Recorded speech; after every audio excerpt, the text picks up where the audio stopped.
The following is an exclusive presentation of the Carolina Panthers and the National Football League. On this episode of the Panthers Huddle, Coach Canales is here as the Panthers defend their dirt against the Miami Dolphins. Plus, step inside TD's film room as the Panthers legend breaks down the visiting fish. Welcome inside the Panthers Huddle. Hello, everyone. Thank you so much for joining us inside the Panthers Huddle alongside my incredible co-host, Thomas Davis. I'm Kristen Balboni. TD, tough loss against the New England Patriots on the road, but the Panthers are coming home this week. We're going to be at Bank of America Stadium against the Dolphins. TD, I know that gets you fired up. KB, no place like home. I said it before and I'll say it again. That always gives players an opportunity to just come back and reset and play before our home crowd. This is going to be a big weekend for us. We have an opportunity to get back on track. And, like, when you have a tough game like we had last week, there's no better mood, better place than to be able to come back home. And we have 3 of the next 4 at home after starting on the road, 3 of 4 on the road. So that is so nice, too. You really get into your rhythm. You really get to feel that home crowd. That home crowd sounded great in the Atlanta game, and of course this team performed great.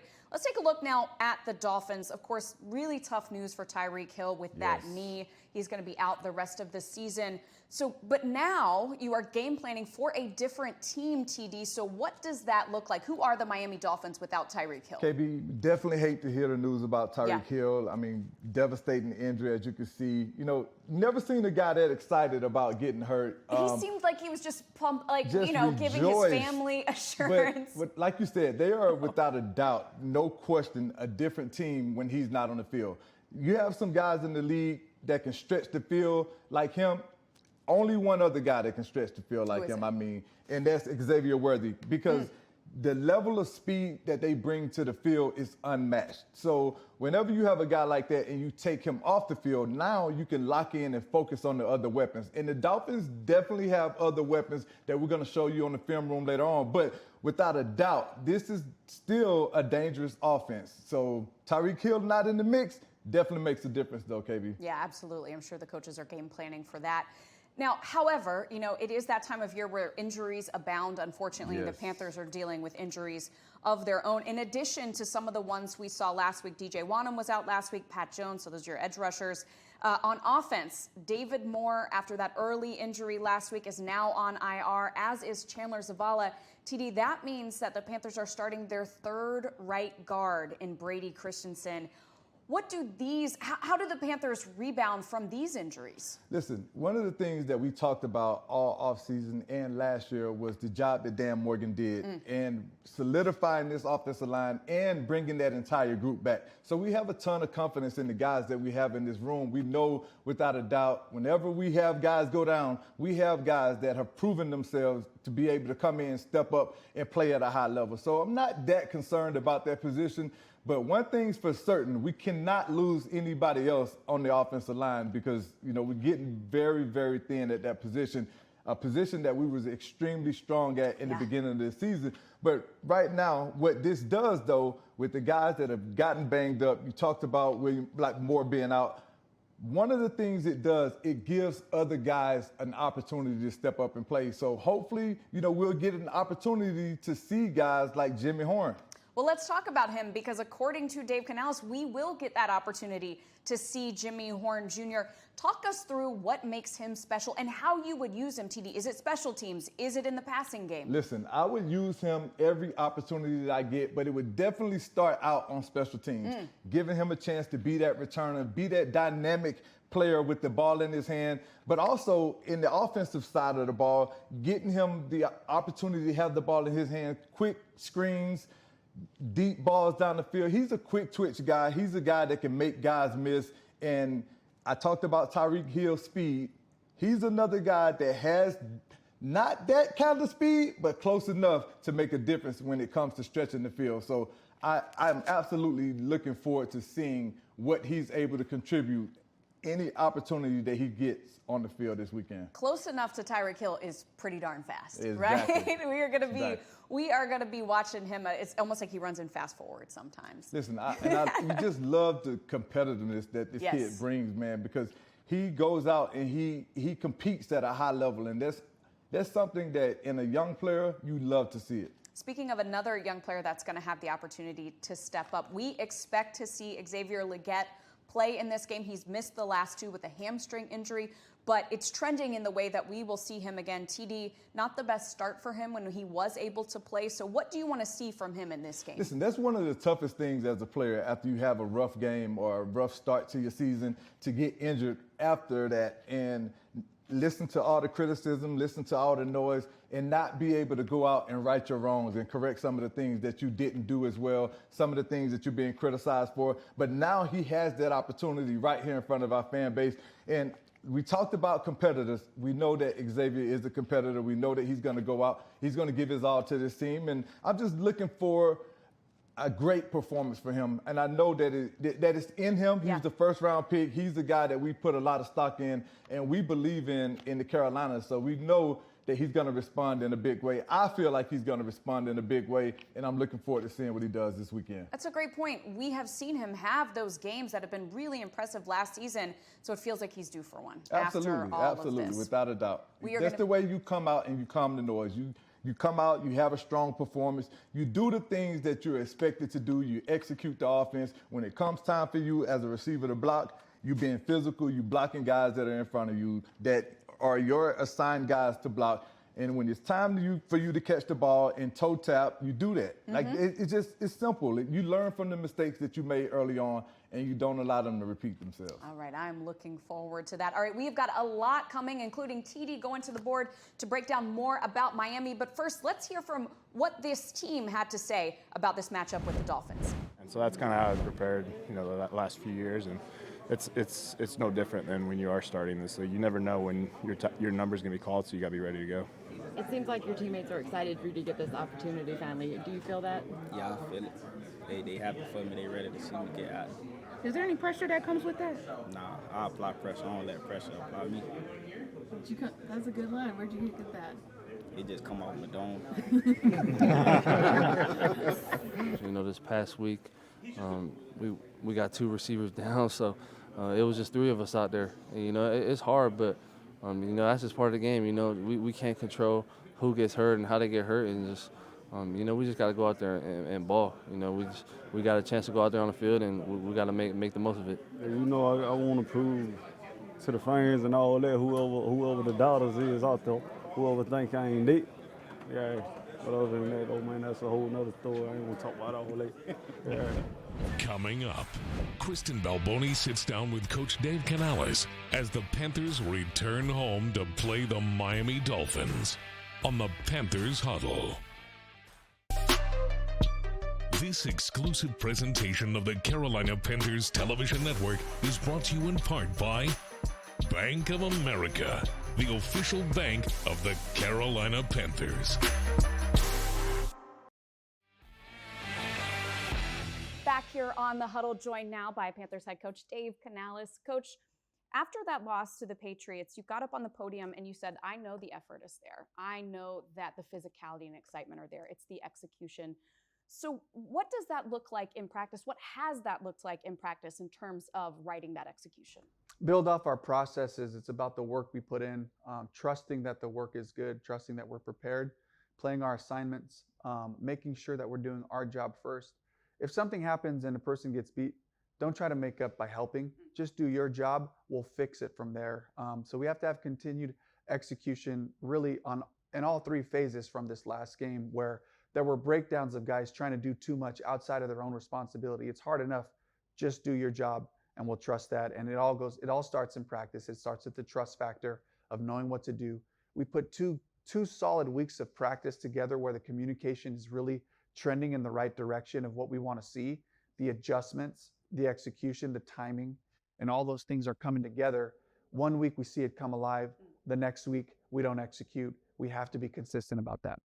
You said after the game as well, you said as head coach, it's my responsibility to put guys in the best position. And then we also heard some of the leaders on this team coming out and saying, hey, the coaches have done their job. This is on us to go and execute. So it seems like there's a lot of accountability. And I want to know, what does that look like both from your perspective and then also having your leaders step up and saying we're taking accountability as well? Yeah, it's all of us. It's on all of us, and we win and lose together at the end of the day. And whatever you can do to help the process, that's what should happen. And players holding each other accountable to the work that it requires, the effort that it requires, coaches holding each other accountable to making sure we're in the right concepts, we're in the right schemes, we're putting the best 11 guys on the field. And that's what this week has been about. As we take 4 games, we take a snapshot of where we are, who can help our team, who can we trust to go out there and execute. Coach, you start out the season 3 of 4 on the road. Now you get to come back home to Bank of America Stadium, 3 of 4 at home. We heard and saw just how great that crowd was against Atlanta. What does it mean for this team to be able to come home and play in front of the home crowd? It's important for our guys to be able to be here, to feed off that energy, to be when we make great plays and the stadium goes wild, that's helpful. We also have to be able to take this on the road. We have to be able to execute. We have to be able to have great communication in the noise, in a hostile environment where nobody wants you to win there. We have to be able to do both things, but it is nice to get back home, spend that time with our families, regroup, find our souls, check our souls a little bit. How committed are we to putting that great football out there for our Panthers fans? This is the time of year where injuries mount up both for the Panthers and other teams. Looking specifically at that wide receiver core, you come into the season with such a wealth of talent there, and unfortunately we've seen some injuries. So who are you looking at to step up in the absence of some of these big contributors? Really, Bryson Tremaine has done a nice job for us of helping in special teams, but also on offense, making some big plays. Getting excited to see Jimmy Horn this week in his first action. We're all fired up for him. He's been working so hard, getting prepared, doing extra work with Keyshawn Coleman, our quality control and wide receiver assistant. They're always together working on things. And so now we get a chance to see him contribute and find a role for us. Obviously, Hunter Renfrow, would love to see Hunter to continue to produce, to find ways to get Hunter into his best stuff as he continues to create chemistry with Bryce as we go forward. Miami coming into town, regardless of what their record is, we know that they have got some big weapons. So how can you contain their speed and their playmakers? Yeah, it's about discipline and making sure that we minimize the big play. When they're looking to stretch the field, to push the ball down the field, we got to play top down. We got to rally up for the short passes, make sure we tackle well, but it's about eliminating those. And Coach McDaniels always does a great job of finding run game in the middle of that. So if you play too soft, he'll just go right to his basic run game with a lot of misdirection. But this is a really potent offense. It's very creative. There's a lot of moving parts. So we have to have discipline with our eyes, making sure we're playing it top down and rally up and tackling a bunch of really talented players. And again, you were just talking about it, but Tua, you can never count him out. So when he is at his best, what is he doing and what do you have to watch out for? Great accuracy, quick release, and then he's an opportunist. He looks for the right coverage, the right matchup to take his shots down the field. He's been doing that for a long time now. And then what people don't give him credit for is late in games, he's phenomenal in a 2-minute drill. He can get the ball out, he can move with his legs to extend plays, and he's a real talent. So speaking of offenses, in terms of the Panthers offense, what has to happen on Sunday for this offense to be successful? Sustain drives. We come out of the game last week with a lot of first downs and not a lot of points. When we get into the high red zone area, we get past the 50, we're in the 40, 35. That's where we have to continue to execute. 6 or 7 plays is a lot of plays. When I talk about the way that we had penalties, we missed a protection, we took a sack, we fell down, we had an incompletion in that area. It's so costly because now we go into a place of either having to choose from a long field goal, do we punt, where if we can get one more series going to the red zone, we're a good red zone offense. And so we have to maintain those drives. Coach, we are very excited to have the Panthers back at Bank of America Stadium this Sunday. Thank you so much, as always, for taking time out of your schedule. Thank you, Chris. Up next, step inside TD's film room as Thomas Davis takes a look at what the Dolphins are bringing to Bank of America Stadium on the Panthers Huddle.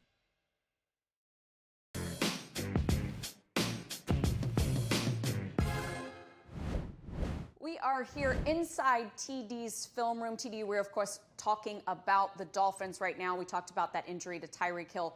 But let me tell you what, one guy that I noticed, I think everybody noticed in that game, Darren Waller stepping up. TD, he was retired. He was retired, and I know the Giants are a team that might force a lot of guys into retirement, but he's come back with a resurgence to really show everybody what he's capable of. KB, I talked about this in our production meetings on how I played against Darren Waller, and he's a special talent. He's a guy that can stretch the field vertically, and he can run away from guys. And we're going to jump right into this film. Look who he's lined up against, and this shows you the level of respect that the Jets have for Darren Waller. They have Sauce Gardner lined up on him, and he beats him for a touchdown. If that doesn't tell you everything that you need to know about this guy, I don't know what else will. Darren Waller, high point. Look where Tua places this ball at. This is great placement. I know Tua gets a lot of slack about his arm talent, but look where he places this ball at, where only his guy can catch that football in that window. Darren Waller is a guy that they're going to rely on a lot now that Tyreek Hill is out of this lineup. Well, let me ask you this. So you've got J.C. Horn. Do you put him on Jalen Waddle or Darren Waller? I think the game is really going to dictate where you line J.C. Horn up at, because it's going to be a lot harder, because really, Darren Waller is going to be more in line. He's going to be in that tight end position. You're going to have to line him up on Waddle to start the game. Mm-hmm. And then if something starts to happen and we can't really handle the production, which I don't foresee that really being that big of an issue, because Morik is highly capable in coverage. So I know that he'll be up for that task. Yes. You know, he was a guy, I think they may have been teammates for a year or two. Oh, good. But at the end of the day, we have to make the adjustment if needed. If Darren Waller is really going off and he's making a big ruckus in the Bank of America Stadium, we got to put our equalizer on him. We got to bring JC in and make sure that Mike Jack understands the assignment on Jalen Waddle. But, you know, it's going to be a fun matchup. It is. Now, that is not the only weapon. Of course, those are not the only weapons that the Dolphins have. They've also got a big threat on the ground in Devon Achane. Listen, he is a huge threat on the ground. And one of the things that makes him such a dynamic player is his speed and his change of direction. And you'll get to see both of them on this particular play.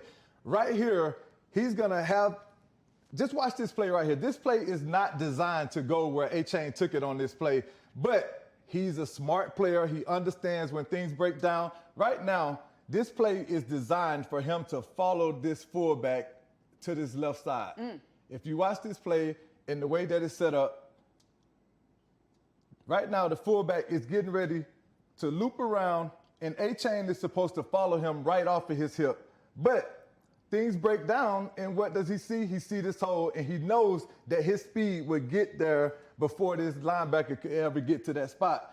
So he trusts his speed, and one cut, and he's out the gate. And this is a guy that if you don't slow him down, he'll be hitting his head on the goalpost. So we got to make sure that we're locked in and that we're in tune to where he is at all times, because he's not a guy that they just give the ball to out of the backfield. They throw the ball to him a lot out of the backfield as well, a lot like Bijan Robinson in Atlanta 2 weeks ago. Hey, but the Panthers had a great game against Bijan Robinson. Definitely had a game plan, yes. A great game plan against him. We might have to use that same game plan, because the shiftiness, the speed, the burst, he possesses some of those same talents.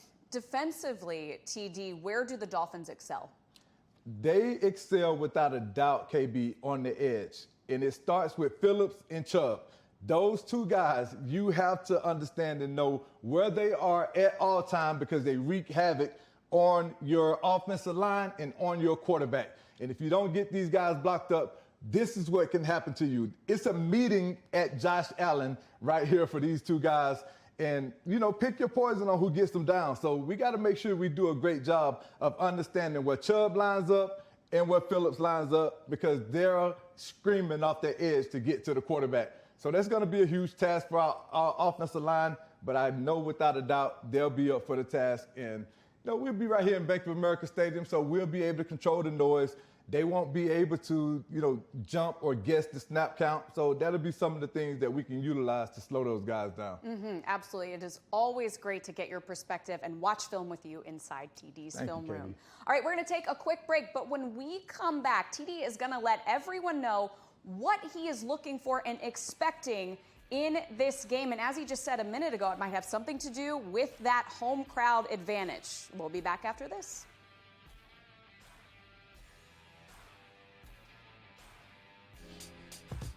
Closed captioning for the Panthers Television Network is provided by Charlotte Eye, Ear, Nose, and Throat Associates, providing premier eye and ENT care to North and South Carolina.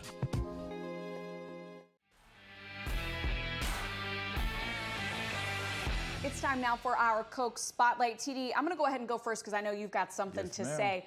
My Coke Spotlight this week is the special teams. We saw them in the first 3 games be really, really great. This last game, not so much. So I think that they are going to rebound to that level that they were playing at for most of the season. And like you said, maybe we'll even see Jimmy Horn Jr. at punt return. I love that. So my eyes are on special teams. Where are you looking for your spotlight? Listen, it starts right here with this fan base. Listen, I need you guys to show up to Bank of America Stadium on Sunday. This is going to be a special weekend. We're going to have a ton of Panther legends in the building.